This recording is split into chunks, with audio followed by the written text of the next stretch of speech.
नमस्कार, स्वागत है आपका खास कार्यक्रम देश देशांतर में। मैं हूं आरफा खानम शेरवानी। आज देश देशांतर में हम चर्चा करेंगे ईरान पर।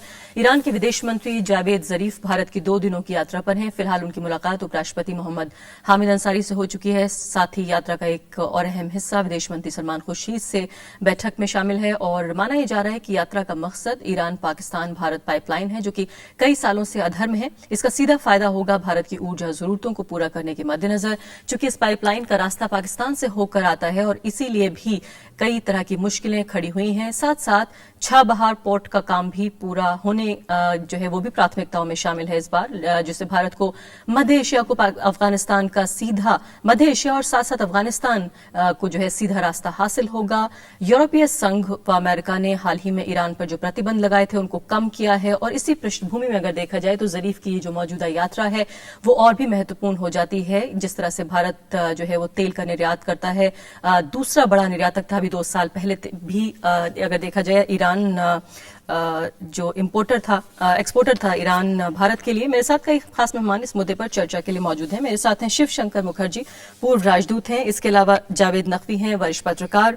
मेरे साथ प्रोफेसर A.K. पाशा हैं, डायरेक्टर हैं गल्फ स्टडीज प्रोग्राम JNU के, और साथ ही शकील हसन शमसी साहब हैं, एडिटर हैं डेली इनकलाब अखबार के। चारों मेहमानों का बहुत बहुत स्वागत है। सबसे पहले जावेद नकवी साहब, अगर ईरानियन प्रेस को तलाशा जाए और ये देखा जाए भारतीय प्रेस से पहले, भारतीय प्रेस में बहुत कम कवरेज अभी तक नजर नहीं आ रहा है, तो ईरानियन प्रेस ने जो है काफी भूमिका बांध रखी है और जो 2 खास शब्द उन्होंने इस्तेमाल किया दोनों देशों के लिए, उन्होंने कहा कि Iran and India are 2 international heavy weights.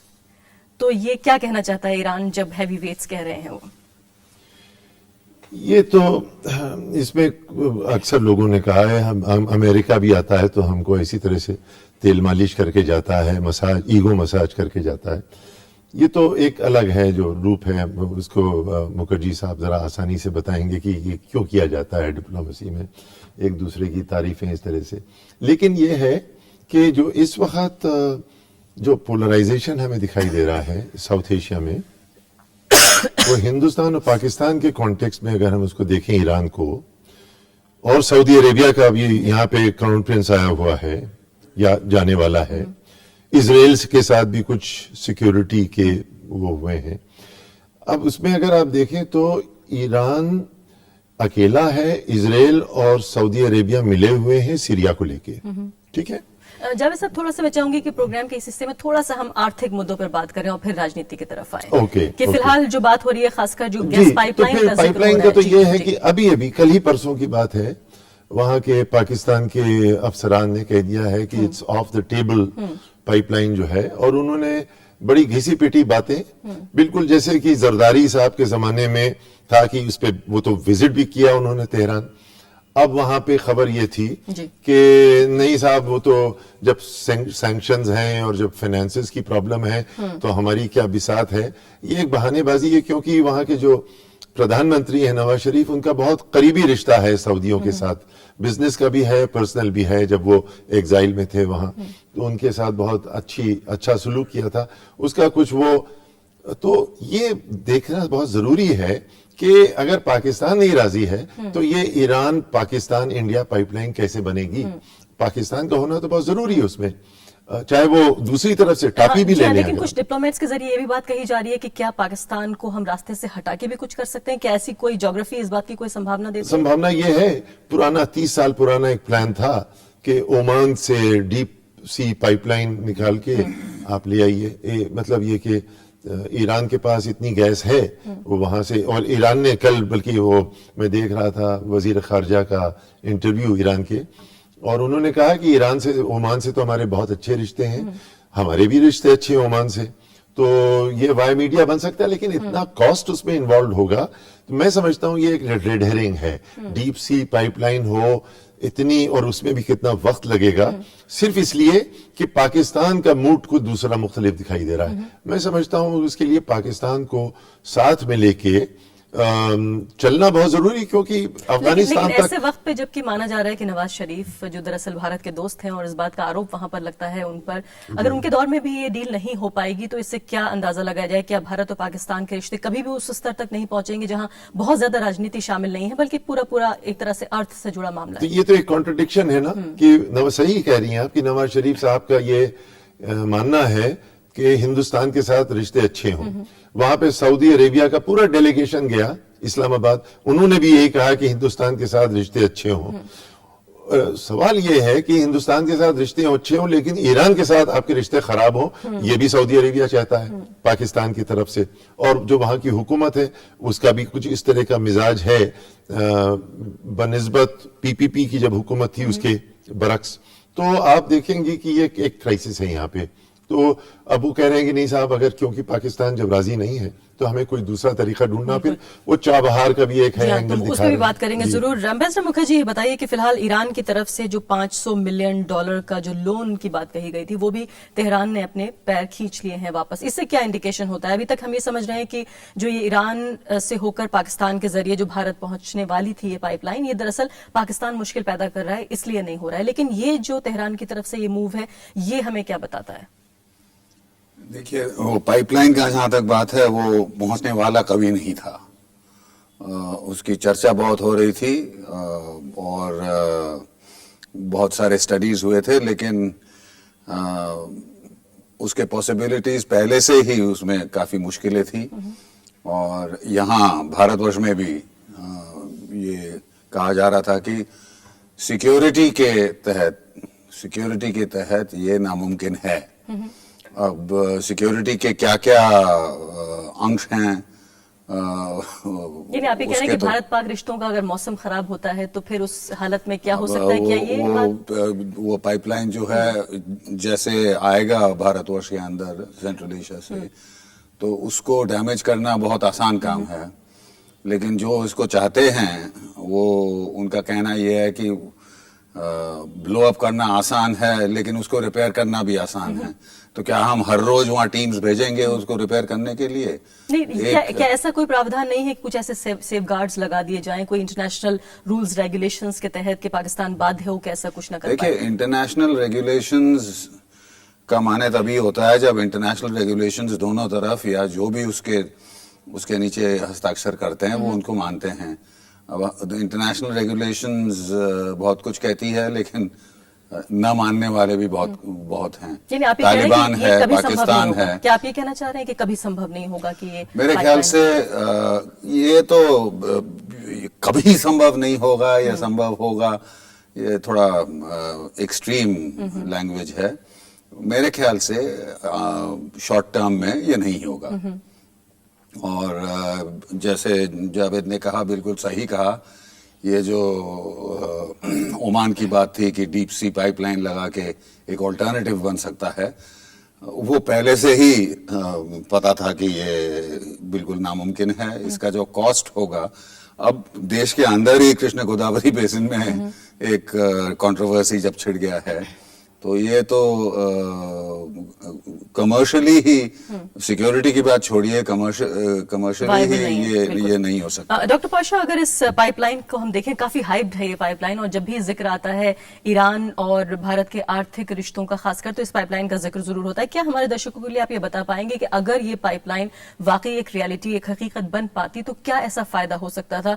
जो हमारी गैस की नीड्स हैं वो किस तरह से काम हो सकता था, कामयाब हो सकती थी? देखिए, इसमें कोई शक नहीं है कि हमें गैस ज्यादा से ज्यादा मिक़दार में चाहिए, चाहे वो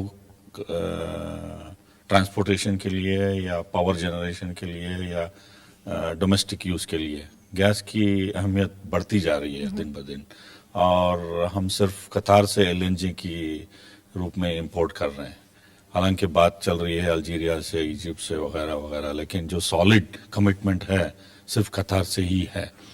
और जहां तक आईपीआई पाइपलाइन की बात है, पिछले 15 या तकरीबन 20 साल से जो है बात चलती आ रही है, लेकिन ईरानियन का जो उनका मुसम्मम इरादा है वो परस्यू करते आ रहे हैं। उनका जो है पाइपलाइन बलूचिस्तान तक पहुंच गया है, बॉर्डर तक। और ये लोन विड्रॉ कर लेना, लोन का जो उनका वादा था पाकिस्तान को देने का $500 मिलियन, वो क्या इंडिकेट करता है? जो मैं उनसे भी पूछना चाह रही थी, नकवी साहब से भी।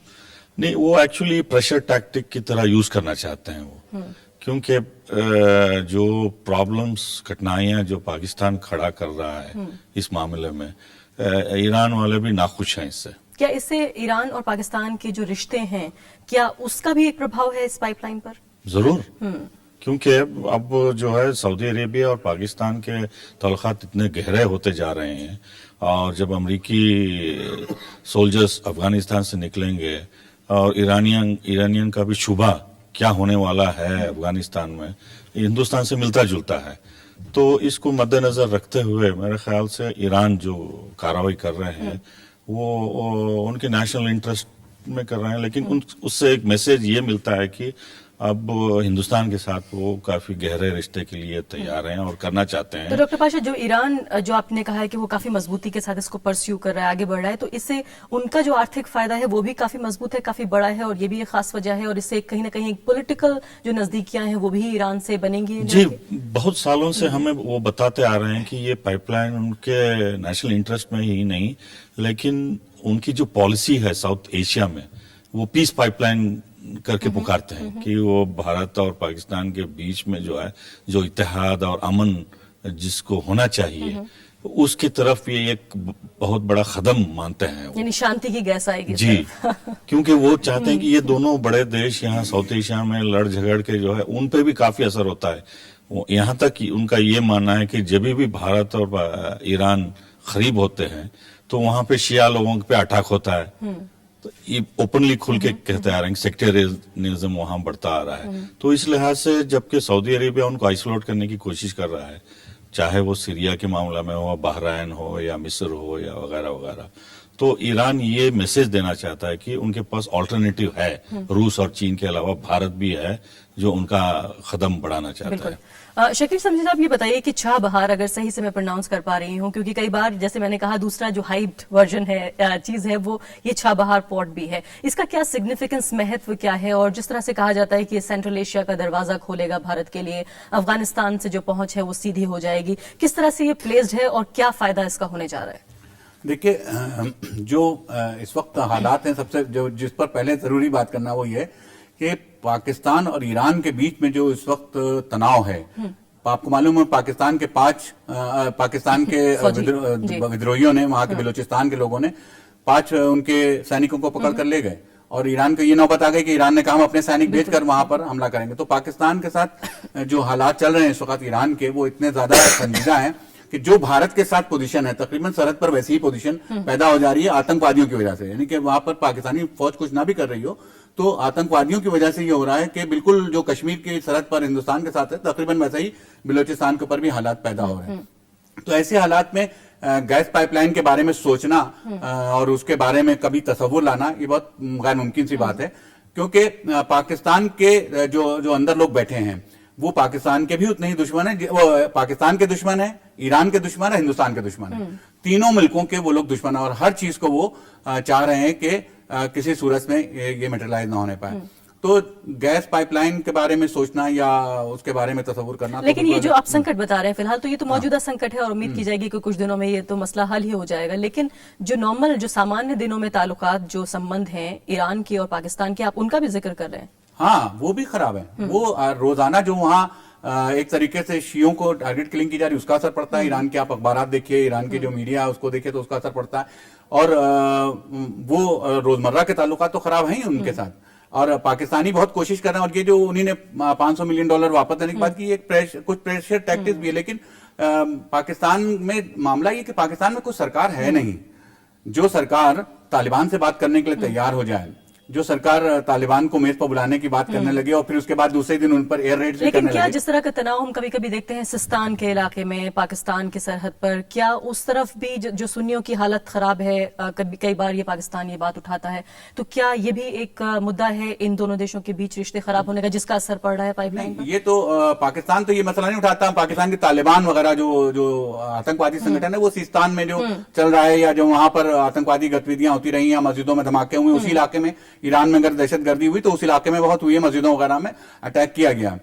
तो उस मामले को लेकर जो पाकिस्तान के अंदर जो ईरान मुखालिफ फोर्सेज हैं, जो ईरान के खिलाफ काम करने वाली फोर्सेज हैं, वो ये इल्जाम लगाती रहती है कि वहां लोगों को निर्दोष मारा जा रहा है या उनको निर्दोष फांसियां दी जा रही है। तो वो एक पूरा ग्रुप है जो वो लगा, लेकिन मुझे नहीं लगता कि कोई इस सिलसिले में अगर पाइपलाइन बन गई तो ये बात तय है कि रोजाना ब्लास्ट होकर उसको उड़ाएंगे। जब आपको पाकिस्तान के लोग अपने इलाके में नहीं रोक पा रहे हैं, अपने घरों में नहीं रोक पा रहे हैं, जहां पर हर दिन कोई ना कोई टारगेट कर दिया जाता है, हर दिन कहीं ना कहीं आतंकवादी कुछ उड़ा देते हैं, तो उसमें इतनी सन्नाटे में बनने वाली पाइपलाइन को कैसे बचा के रख जी सकते हाँ, हैं? लेकिन साफ तौर पर जिस तरह से डॉक्टर पाशा ने कहा कि एक तरफ आप ये कह रहे हैं कि अशांति की आशंकाएं तो जरूर हैं, लेकिन शांति की जो संभावनाएं वो भी शायद बहुत मजबूत हैं।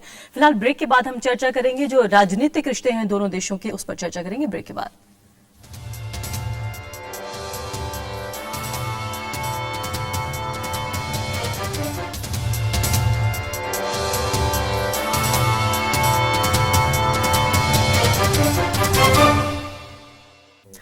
ईरान के विदेश मंत्री भारत में हैं और हम ईरान और भारत के रिश्तों का जिक्र कर रहे हैं। पिछले हिस्से में हमने इस बात की चर्चा की कि जो आर्थिक रिश्ते हैं दोनों देशों के, और इस हिस्से में राजनीति की तरफ आते हैं। जावेद नफी साहब, ये बताइए कि फिलहाल जिस दौर में भारत की सरकार है, फिलहाल चुनाव से ठीक पीछे खड़ी हुई है, मॉडल कोड ऑफ कंडक्ट लगने वाला है, इस वक्त में क्या हम इस दौरे से कोई ऐसी उम्मीद करें भी कि कोई पाथ ब्रेकिंग इस तरह का हमें कोई समझौता, कोई ऐसी चीज नजर आएगी?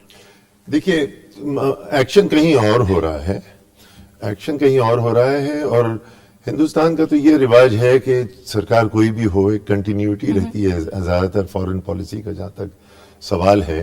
क्या ईरान पे भी एक राय है? अब जैसे कि सऊदी अरेबिया के साथ, हाँ, ईरान पे अब ईरान पे एक राय नहीं, ईरान पे राय बदल रही है, बदलती रहती है। पहले एक राय थी, फिर बदली, फिर ईरान के खिलाफ वोट दिया, न्यूक्लियर उसमें जाके हमने अमेरिका के प्रेशर में, मेरा ख्याल है, और फिर अब वो रिश्ते जो है दोबारा बदल रहे हैं। तो ये एक तो फ्लूइड चीज है। और वो लेकिन भारत के अंदर जो अलग अलग पॉलिटिकल पार्टी नहीं, है, क्या उनकी एक राय वो है? उसी के साथ है, वो फ्लूइडिटी के साथ चलते यानी हैं। आप ये कह रहे हैं कि कांग्रेस पार्टी की सरकार हो या बीजेपी की बहुत ज्यादा फर्क नहीं पड़ता? बिल्कुल नहीं, बिल्कुल नहीं। फर्क ये है क्योंकि देखिए दोनों एक ही थाली के वो हैं, क्या नाम नहीं लूंगा, लेकिन बात ये है कि जो रीजनल बात हो रही है, जिसकी वजह से जहाँ एक्शन है, क्यों आए हैं वो यहाँ पे, सिर्फ तेल का मामला है? मैं नहीं समझता हूँ कि तेल और गैस का मामला, वो तो बहुत आगे की बात है। ऐसा नहीं है कि हमारा कुछ माल है जो सड़ा जा रहा है, हमें बेचना बहुत जरूरी है, वो आगे की चीज है। हमें जरूरत है गैस की, और किस तरीके से लें, किस तिकड़म से लें। हम तुर्कमेनिस्तान से लेना है तो वो अफगानिस्तान और पाकिस्तान से आना है। वो तो TAPI की भी एक बात चली थी, ईरान और पाकिस्तान की भी गैस फ्लाइंग की बात, और दूसरा कि कतार से लेके ओमान तक सारी बातें चल चुकी हैं, और वो दोबारा रिवाइव करना मैं नहीं समझता हूं कि ये अर्जेंट चीज है, जिसकी वजह से यहाँ पे 3 लोग इस वक्त मौजूद थे। एक सिक्योरिटी का कोई पैक्ट हुआ इजराइल के साथ, इसी वक्त जब ईरान का फॉरेन मिनिस्टर है, तो इजरायली भी भागा आया यहाँ पे। सऊदी अरेबिया के भी क्राउन प्रिंस आया, तो हिंदुस्तान कहीं एक पिवटल जगह पे तो बैठा है, इसमें तो किसी को तो शक नहीं होना चाहिए। वो क्या है, मैं ये समझता हूं कि पाकिस्तान पे इस वक्त, क्योंकि हमारे जो रिश्ते हैं पाकिस्तान से इस वक्त बहुत ज्यादा अनबन वाले नहीं हैं। वो ये है कि किसी वक्त भी अच्छे हो सकते हैं, किसी वक्त भी खराब हो सकते हैं, बल्कि बेहतर दिनों में गिना जा सकता है। बेहतर दिन है आजकल जो है, बावजूद इसके कि कोई पेशरफ नहीं हो रही है, कोई फॉरवर्ड मूवमेंट नहीं हो रहा है।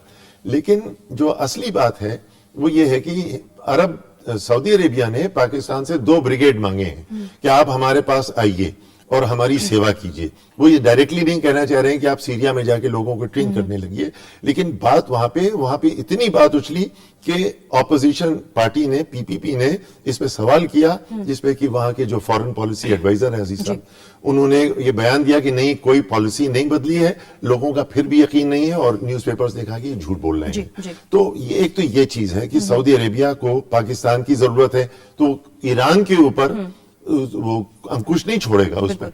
तो वो चाह रहा है कि सऊदी अरेबिया से भी दोस्ती हो पाकिस्तान की, और ईरान के साथ दुश्मनी हो, और हमारा इस वक्त हमें फैसला ये करना है कि हम क्या चाहते हैं। यानी बिल्कुल सांप सीढ़ी वाला खेल जो है वो नजर आ रहा है। बिल्कुल लग रहा है। डॉक्टर पाशा, ये बताइए कि जिस तरह से पिछले कुछ दिनों में अमेरिका ने अपना स्टैंड जो है वो सॉफ्ट किया है ईरान के लिए, ऐसे में फिलहाल अफगानिस्तान में हम जानते हैं बहुत नाजुक दौर से अफगानिस्तान गुजर रहा है, जहां बिल्कुल ट्रांजिशन का पीरियड है। ऐसे में आप ईरान और भारत का जो आपस में एक तालमेल है उसको कितना महत्वपूर्ण मानते हैं? ये बहुत ही महत्वपूर्ण है, लेकिन मैं 2 और बातें बताना चाहता हूँ। ये कि सऊदी हुक्मरान आजकल बहुत नर्वस हुए हैं, इसलिए कि उनकी बात अमेरिका मानने के लिए तैयार नहीं है। एक तो साफ जाहिर हो गया कि ओबामा जो है शाम पे हमला करने वाले नहीं है, और दूसरी बात यह है कि जिस तरीके से रुकावटें डाली गई ईरान और अमेरिका के जो न्यूक्लियर मुआहदा P5+1 के ऊपर, तो अमेरिका ने साफ सऊदी प्रेशर को रिजेक्ट कर दिया है और वो ये मान के चल रहे हैं कि हमें अच्छे से अच्छे ताल्लुकात ईरान से करने चाहिए। ये दोनों चीजों से जो है सऊदी हुक्मरान पाकिस्तान को मनाने की कोशिश कर रहे हैं कि वो उनकी रजीम सिक्योरिटी के लिए किसी ना किसी तरह जो ज़िया-उल हक प्रॉमिस किए थे कि he will defend Saudi kingdom at the cost of Pakistan, उसको दोहराना चाहते हैं। हालांकि 20,000 सिपाही ज़िया-उल हक भी भेजे थे जो शिया सुन्नी के मसले पे बिखर के वापस आना पड़ा उनको, लेकिन वो ये भी मानना चाहते हैं कि अगर हिंद पाकिस्तान के ताल्लुकात बिगड़ गए तो वो गारंटी चाहते हैं कि हिंदुस्तान ऐसा कुछ काम ना करे जिससे पाकिस्तान की फौज को वहां ईस्ट में डिप्लॉय करना पड़े, जो कि सऊदी अरेबिया की सिक्योरिटी के ऊपर भी असर होगा। तो ये बेसिक मुद्दा है। लेकिन जो मेन चीजें उभर के आ रही हिंदुस्तान और ईरान के मामले में वो अफगानिस्तान है, जो इंडिया को भी ईरान की जरूरत है और शाम का मसला भी बहुत पेचीदा होता जा रहा है, जिसमें ईरान का जो है मुलविस होना या शामिल होना बहुत अहम है, बहुत भारत के लिए भी और ईरान के लिए। और अफगानिस्तान की जो सुरक्षा है वो भारत के लिए बहुत महत्वपूर्ण है। मिस्टर मुखर्जी, बताइए, हम जानते हैं कि किस तरह से ईरान और अमेरिका के रिश्ते हमसे किसी से छिपे नहीं है, लेकिन उसके बावजूद भी किस तरह से तालिबान के खिलाफ अमेरिका का साथ दिया ईरान ने, शायद ये भी इतिहास की किताबों में पढ़ा जाएगा एक बहुत दिलचस्प कहानी की तरह। तो फिलहाल अब जबकि ईरान की जरूरत फिर से महसूस हो रही है अमेरिका को, ऐसे में कितना महत्वपूर्ण रोल आप अफगानिस्तान में ईरान का देखते हैं? बहुत इंपॉर्टेंट रोल है। ये जो आप कह रहे हैं ईरान की जरूरत पड़ रही है अमेरिका को, ये सही इसलिए है कि गल्फ वॉर के बाद शर्क़ अल औसत में जो लीडरशिप रोल है तकरीबन, इसीलिए बिल्कुल सही कहा मिस्टर पाशा ने कि सऊदी अरेबियन रजीम जो है बहुत नर्वस है, क्योंकि अगर आप सिर्फ ज्योग्राफी को देखें वहां पर ईरान एक शिया देश है, गल्फ के छोटे देशों में भी बहरीन है, इराक इस समय अब शिया रजीम में बदल गया है, हमास ईरानियन इन्फ्लुएंस में है, हिजबुल्ला अमेरिकन इन्फ्लुएंस में है, ईरानियन इन्फ्लुएंस में है। तो इसको देखते हुए ये तो साफ जाहिर होगा कि बिल्कुल ऑब्वियस है कि क्या कहते हैं ईरान का लीडरशिप रोल बढ़ रहा है और सऊदी अरेबिया बिल्कुल इससे नर्वस है। रही बात इंडिया में ये जो ज़ियारा चल रहा है इसके बारे में, इसमें कोई शक नहीं कि ये बहुत ही महत्वपूर्ण है। ये जो जियोपॉलिटिकल सिचुएशन है एक हुआ पाकिस्तान में, मैं इससे सहमत नहीं हूं कि उससे हमारे रिलेशंस बेहतर हो रहे हैं। अगर बंदूक लेके एक दूसरे को मार नहीं रहे हैं तो इसका मतलब ये नहीं है कि रिलेशन हमारे बेहतर हो रहे हैं। वो उनका 1 पॉइंट एजेंडा अब भी है जो एंटी इंडियन है। जब ISAF के फोर्सेस निकल जाएंगे अफगानिस्तान से तो हमें ये देखना पड़ेगा कि अफगानिस्तान में जो हमने बिलियंस डॉलर्स इन्वेस्टमेंट किया है उसको ये तो राजनयिक रिवाज है चाणक्य से लेके आज तक, मकियावेली से लेके मेरे पास एकदम समाप्त हो गया। आखिरी 2 शब्द आपसे जानना चाहती हूँ कि फिलहाल रूहानी साहब के नेतृत्व में और भारत में भी जिस तरह से एक सरकार ईरान की दोस्ताना तरीके हैं, उसमें क्या माना जाए कि ये सबसे बेहतर दौर हो सकता है ईरानी और भारत के संबंधों का? बहुत संक्षिप्त में। जी हाँ, बिल्कुल इस वक्त ये मौका है क्योंकि हिंदुस्तान और ईरान नेचुरल अलायंस बनेगा एक जाकर जब अफगानिस्तान का मसला आएगा। सबसे बड़ी जो हमारी चुनौती है वो वही है। और हिंदुस्तान पहले ईरान का पड़ोसी रहा है आजादी से पहले तक, तो वो पड़ोसी का एक जो रिश्ता है वो अभी 60 साल की धूल उस पर छा नहीं सकी। अल्टीमेटली दोनों निकल कर आएगा क्योंकि ये हिंदुस्तान जो है इसको नाम देने वाले हिंदुस्तान का ईरानी है। वो अलग बात है कि कजाकिस्तान अब स्थान हटाना चाहता है अपने नाम से आगे। बहुत बहुत शुक्रिया सभी मेहमानों का। इसी के साथ अभी के लिए इतना ही। नमस्कार। आजादी के बाद कैसे बदला परिवेश, कैसे बनी संसद, कैसे उठा देश। When the world sleeps, India will awake to life and freedom. कौन थे वो लोग जो दे गए हमको शानदार विरासत, लोकतंत्र की मजबूत इमारत। राज्यसभा टेलीविजन।